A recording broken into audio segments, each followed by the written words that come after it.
मैया, ओ पंचायती मैया, हो गई पंचायत? ये बताओ कि झगड़े क्यों होते हैं? झगड़े की जड़ 3। बताओ झगड़े की जड़ कितनी? झगड़े की जड़, झगड़ा 3 कारणों से होता है। झगड़ों की जड़ बोलो, कौन कौन सा? हाँ है? झगड़े की जड़ 3। कौन कौन मैया? जर मतलब क्या हुआ? जर जोरू और जमीन। जर मतलब है?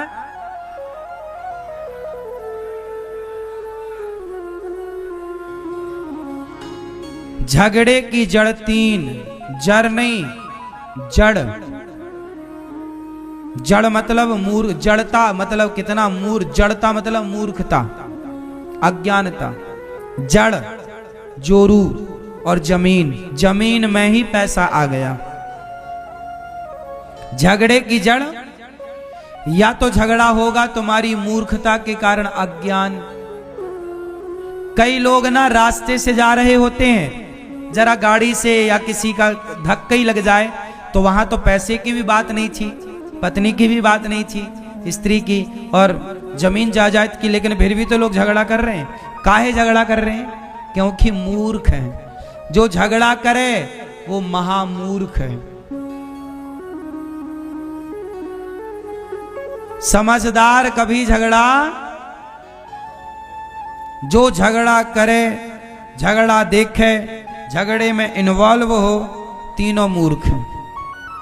समझदारी है कि झगड़ा हो रहा है, चुपचाप चलो भैया, झगड़े में ठीक नहीं है रहना। और झगड़ा तुम हमें कुछ कह रहे हो, हमें लग रहा कि तुम झगड़ा ही कर। कुछ लोगों का तो काम ही है झगड़ा करना। किस किस के मुंह लगेंगे साहब? कुत्तों का काम क्या है? झगड़ा करना। तो वो कुत्ता है, तुम काहे बन रहे हो कुत्ता? तो जड़ मीन्स मूर्खता। जड़ जोरू, जोरू मतलब, जोरू मतलब मैया क्या होता है? क्या जोरू मतलब क्या होता है? मैया बताओ। ए मैया ध्यान कहाँ है? क्या होता जोरू मतलब? आप बताइए, गुलाबी बनियान वाली। जोरू मतलब क्या होता है? हैं? मैया बताएंगी। मैया, पत्नी, जोरू का गुलाम, पत्नी का गुलाम, और जमीन। जमीन जायदाद पे बड़ा विवाद है। पत्नी के कारण बड़ा विवाद हो जाता है। पत्नी आई जब से, भाई भाई का प्रेम कम हो गया तब से। क्यों? पत्नी जब आती है ना, तो कुछ पत्नियां ऐसी होती हैं, सारी नहीं, सारी तो बहुत अच्छी होती हैं, कुछ कुछ आती हैं तो घर में बड़ी तरक्की हो जाती है, घर में खुशहाली आ जाती है। पर कुछ होती हैं आए तो भाई भाई में विवाद हो जाता है।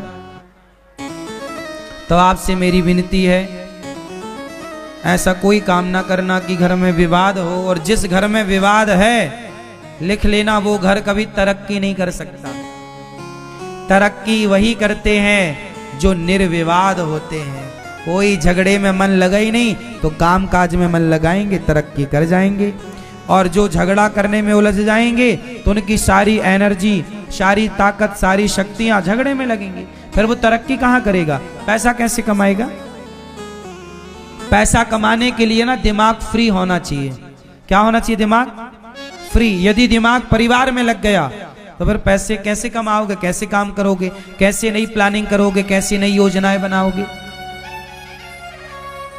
इसलिए वो परिवार सफल नहीं होते जो विवादों में उलझ जाते हैं। इसलिए दुनिया तो चाहती है कि तुम्हारे घर विवाद हो, क्योंकि विवाद ही है जो तुम्हारी तरक्की को रोक सकता है। विवाद तुम्हारे तरक्की को ब्रेक लगाता है।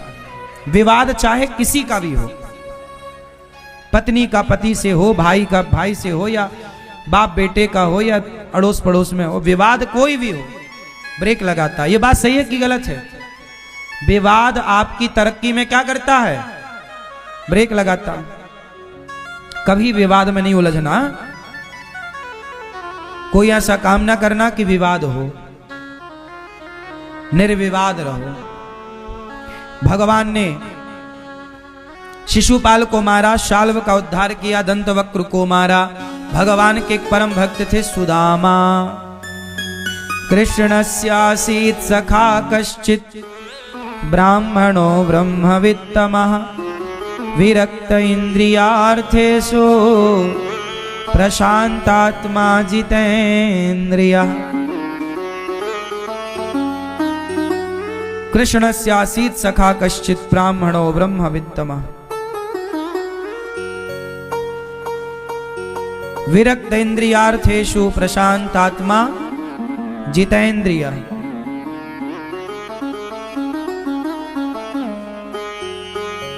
सुदामा जी भगवान के परम भक्त थे। सुदामा जी भगवान के कौन हैं? बड़े गरीब हैं सुदामा जी। पैसों की कमी है, खाने को रोटी नहीं है। सामान्य दृष्टि से तो वो गरीब हैं, पर आध्यात्मिक दृष्टि से देखा जाए तो सुदामा जी बहुत अमीर हैं। उनके पास कृष्ण जैसा धन है। पायो जी मैंने राम रतन धन पायो। तो जिसके पास भगवान की भक्ति का धन हो वो क्यों गरीब होगा? है ना? गरीब वो जिसके पास राम नाम की पूंजी ना हो। क्यों घबराऊं मैं, मेरा तो श्याम से नाता है। जिसका नाता कृष्ण से हो वो गरीब हो सकता है? जीवन की गाड़ी मेरी, जीवन की गाड़ी मेरी श्याम चलाता है। क्यों घबराऊं मैं, मेरा तो श्याम से नाता है।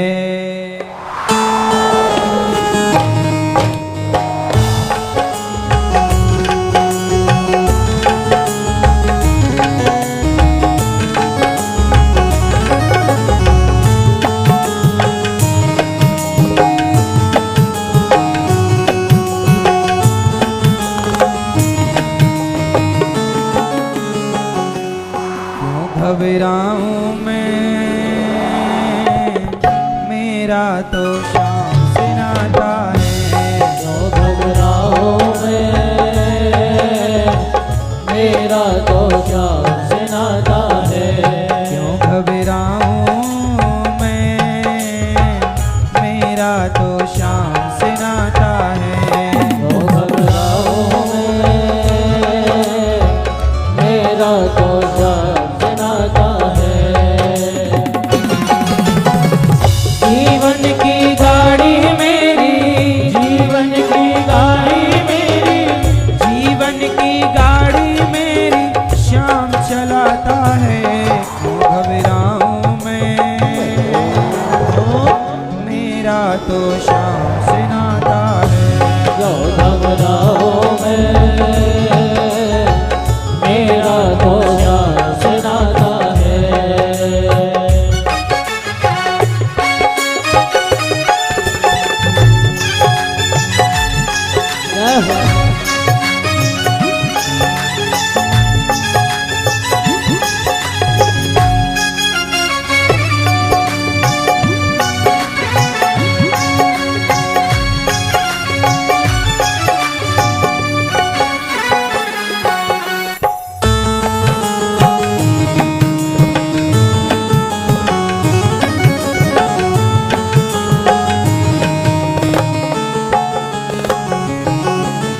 जब जब मुझको पड़ती है दरकार, शाम हमेशा रहता है तैयार।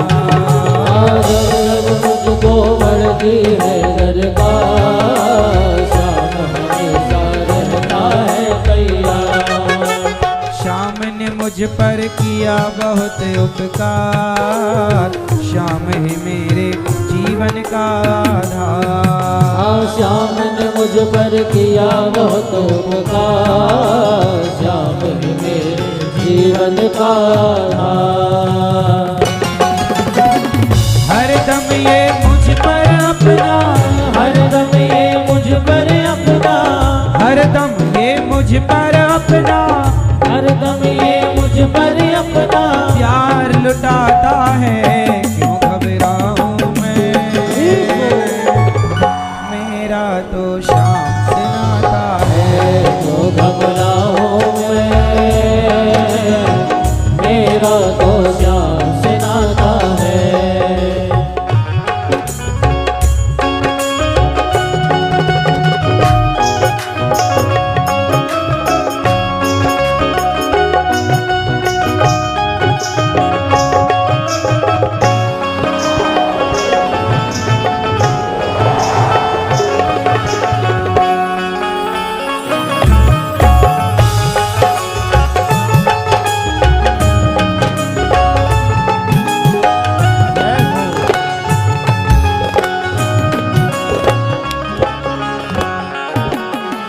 दुख के बादल जब जब मंडराते, श्याम नाम लेते ही छट जाते। दुख के बादल जब जब मंडराते, श्याम नाम लेते ही छट जाते। बाल भी बांका वो ना कर पाते, कभी दोबारा नजर नहीं आते। बाल विवाह का वो ना कर पाते, कभी दोबारा नजर नहीं आते। संकट आने से पहले, संकट आने से पहले, संकट आने से पहले श्याम आता है। क्यों घबराऊं मैं, मेरा तो श्याम से नाता है। क्यों घबराऊं मैं, मेरा तो श्याम से नाता है। क्यों घबराऊं मैं, मेरा तो श्याम से नाता है। घबराऊं मैं, मेरा तो श्याम से नाता है। जीवन की गाड़ी मेरी, जीवन की गाड़ी मेरी श्याम चलाता है। ओ घबराऊं मैं, मेरा तो श्याम से नाता है। ओ घबराऊं मैं, मेरा तो श्याम से नाता है। क्यों घबराऊं मैं, मेरा तो श्याम से नाता है। क्यों घबराऊं मैं,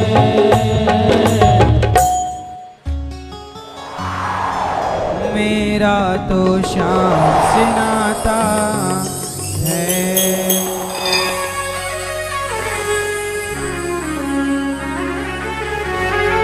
श्याम भरोसे मैं निश्चिंत हूँ, क्योंकि मैं तो श्याम पर आश्रित हूँ। श्याम चरण में पूर्ण समर्पित हूँ, इसीलिए मैं सदा सुरक्षित हूँ।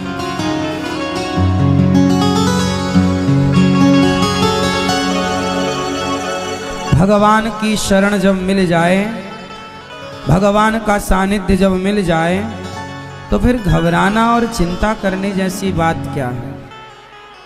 सुदामा जी कैसे गरीब हो सकते हैं भाई? कोई क्यों गरीब होगा? सुदामा जी के पास कृष्ण जैसा धन होए, भला सुदामा जी गरीब? कृष्णस्यासीत् सखा कश्चित् ब्राह्मणो ब्रह्मवित्तमः, विरक्त इंद्रियार्थेषु प्रशांतात्मा जितेन्द्रियः। विरक्त सुदामा जी, इंद्रियों पर कंट्रोल, प्रसन्न रहने वाले जितेंद्रिय सुदामा जी। फटे पुराने कपड़े पहनते हैं, और सुदामा जी की पत्नी आज सुशीला मैया ने कहा कि प्रभु जाओ अपने मित्र से मिलाओ, दर्शन तो कराओ। सुदामा जी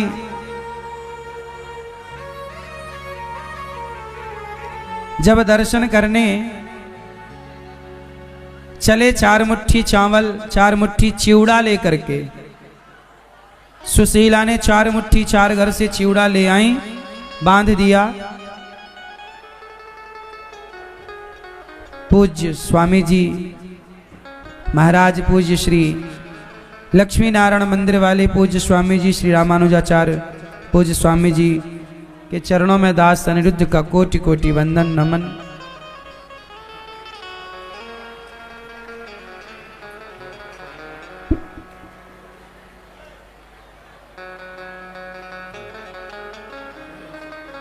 जय हो गणपति बप्पा।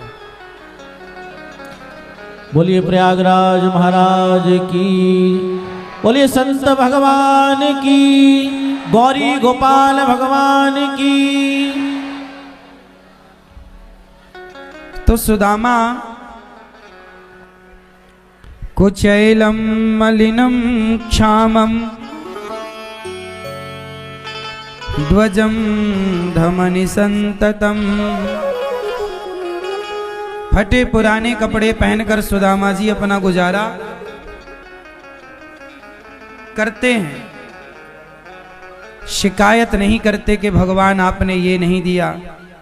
पूज्य गुरुदेव भगवान के चरणों में दास अनिरुद्ध का कोटि कोटि नमन। संत भगवान के चरणों में भैया ऋषि जी के चरणों में कोटि कोटि नमन। संत भगवान पधारे हैं, आपका बहुत बहुत स्वागत। कुचैलम मलिनम क्षामम, फटे पुराने कपड़े सुदामा जी पहनते हैं। पत्नी ने कहा कि जाओ दर्शन कराओ। सुदामा जी बोले दर्शन ही करूंगा। सुशीला माँ ने तो पहले ये भाव व्यक्त किया कि कुछ मांग लो। कुछ मांगना नहीं है।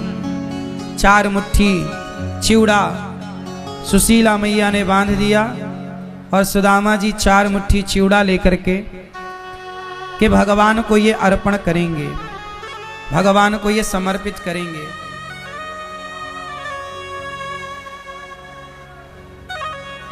इस तरह से भगवान ने सुदामा जी जब चले ना, तो कोई सुदामा जी रास्ता थोड़ी जानते थे, पर चल पड़े। जब आप भगवान के लिए चलते हैं ना, तो आगे का रास्ता आप तय नहीं करते। आपका काम है भगवान की ओर चल पड़ना। मंजिल तक स्वयं पहुंचाने की जिम्मेदारी तो भगवान की है ना। तेरी चौखट पे आना मेरा काम है,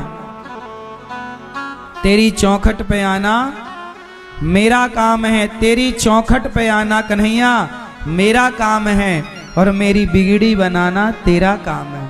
हम तो आ गए, सुदामा जी चल पड़े। अब पहुंचाओ ना पहुंचाओ। सुदामा जी तो बूढ़े थे, चलते चलते थक गए, पेड़ की छांव पर बैठ गए। स्वयं भगवान द्वारिकाधीश गाड़ी वाले का रूप बनाते हैं और सुदामा से कहते हैं बाबा कहाँ जा रहे हो? सुदामा जी बोले भैया द्वारिका जा रहा हूं। अरे मैं भी वहीं जा रहा हूं, चलोगे? हाँ हाँ। गाड़ी पर बिठा लिया भगवान ने। आपके जीवन में जब आपके कोई सहयोगी मिल जाए तो समझ लेना कि भगवान ही सहयोग करने के लिए इस रूप में भगवान ही आए हैं, वही सहयोगी बनते हैं। भगवान से बड़ा सहयोगी कौन होगा मेरी मां? सुदामा जी चलते चलते द्वारिका पहुंचे। द्वारिका में किसी को जानते थोड़ी थे सुदामा जी। अच्छा, सुदामा जी गरीब क्यों हैं इसकी भी एक कथा है। सुदामा जी गरीब क्यों बने? गरीब इसलिए बने कि उज्जैन में जब सुदामा जी पढ़ते थे सांदीपनी गुरु जी के यहाँ, एक दिन क्या हुआ कि उज्जैन में बाबा महाकाल के मंदिर में, भगवान शिव के मंदिर में बाहर एक बूढ़ी अम्मा बैठा करती थी भीख मांगने के लिए। वो भीख मांगने वाली मैया सबसे मांगती थी, तो किसी ने उसे चने दे दिए, भुंजे हुए चने। चने उसने सोचा कि सवेरे नहा करके खाऊंगी। तकिया के नीचे चने की पोटरी रख दी। रात को चोर आए और वो भिखारी मैया के पोटरी चने की चुरा ली, तकिए के नीचे से लेकर भागे। चोरों को लगा बुढ़िया ने कोई पैसे रखे होंगे, खोल कर देखा तो चने। चोरों को लगा ये चने क्या करेंगे, तो पोटरी बांधकर चोरों ने फेंक दी। और संयोग से फेंकी कहां? सांदीपनी गुरु जी के आश्रम में। गुरु माता आ रही थी पानी भरकर क्षिप्रा मैया से। जब लौटी तो शंकर जी गुरु माता ने देखा कि यहां पोटरी पड़ी है। देखा तो उसमें चने थे। उसी समय श्री कृष्ण वहां पर आ गए। तो मैया ने कहा कि बेटा कन्हैया, ये देख चने, ये तुम रख लो, तुम खा लेना। कन्हैया बोले मैया मैं जंगल जा रहा हूं लकड़ी काटने, तो मैं जंगल में खा लूंगा। हाँ हाँ बेटा। कन्हैया ने वो चने अपने पास रख लिए। सुदामा और कृष्ण दोनों जंगल की लकड़ी काटने चले। अब सवेरा हुआ तो वो बूढ़ी अम्मा भीख मांगने वाली जब नहा धोकर आई और देखी कि उसके चने गायब हैं, तो उसने देखा कि ये तो मेरे चने कोई चुरा गया। तो श्राप दे दिया बूढ़ी अम्मा ने कि जो मेरे चने खाएगा वह मेरी तरह गरीब हो जाएगा सदा के लिए। अब सुदामा जी बड़े भक्त हैं। कृष्ण के पास जो चने थे वो चने अब क्या हो गए? शापित चने हो गए। श्राप लग गया कि जो खाएगा वो सदा के लिए गरीब हो जाएगा। सुदामा जी को जब ये बात समझ आई, सुदामा जी सामान्य नहीं थे, सब जान जाते थे, समझ गए कि ये तो श्रापित चने हैं। तो कन्हैया से कहा कि तुम क्षिप्रा में नहा लो। कृष्ण क्षिप्रा में नहाने लग गए, क्षिप्रा नदी में। और सुदामा जी भगवान कृष्ण के चने, ए भाई तुम कार्यकर्ता कुछ यहां खड़े काहे नहीं हो जाते? सब लोग यहीं से रास्ता बनाए हैं, थोड़ा रोक क्यों नहीं रखते? नीचे खड़े हो जाओ, वहां नीचे जाके एक जन इस तरफ खड़े हो जाओ, एक जन इस तरफ खड़े हो जाओ।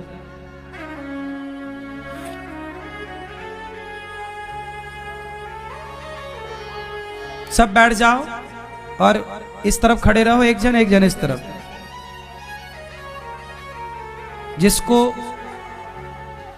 जाना है इस तरफ से निकल जाएंगे, इस तरफ से। अब इस तरफ वाले निकल रहे हैं इस तरफ से, और इस तरफ के लोग निकल रहे हैं इस तरफ से। है ना मूर्खता?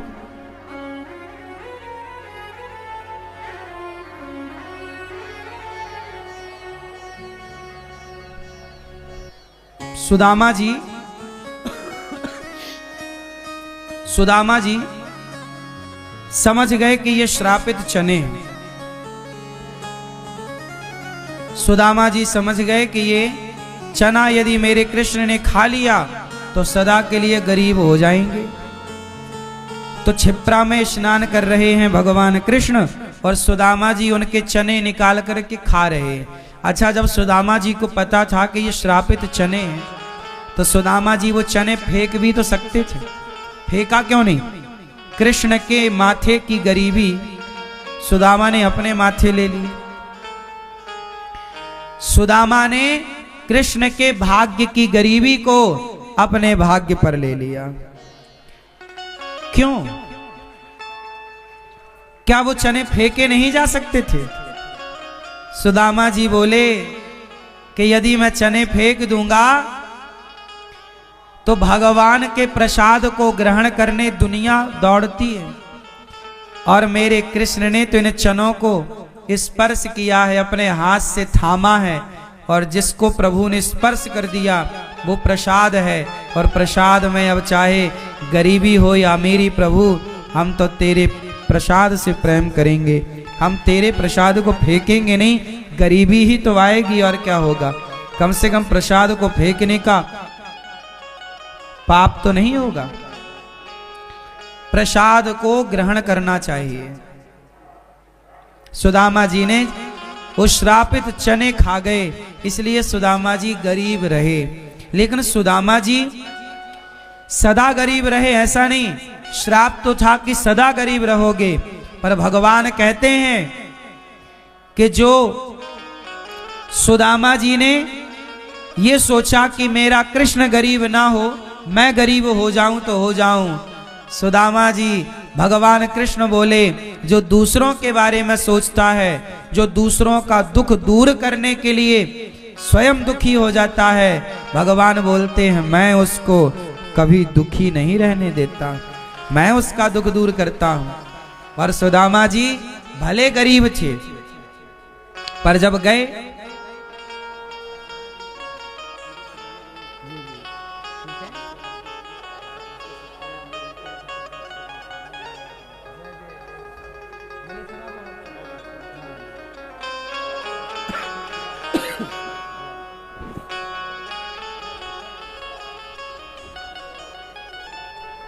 सुदामा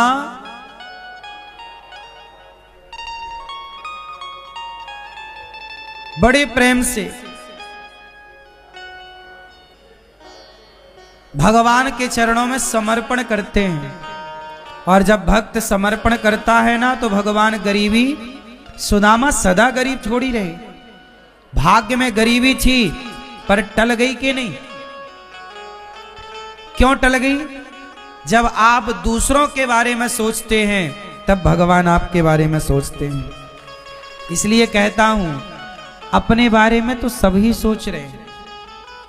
कुत्ता भी हित अनहित पशु पक्षी हो जाने, कौन नहीं जान रहा है अपना भला और अपना बुरा। कुत्ता बिल्ली को भी पता है कि हमारे लिए क्या सही है और हमारे लिए क्या गलत है। पशु पक्षी भी अपना भला बुरा जानते हैं, लेकिन बड़ा कौन? जो अपना ही भला बुरा नहीं, जो औरों का भला करे, औरों के बारे में सोचे, भगवान उसे सबसे बड़ा बनाकर बिठाते हैं।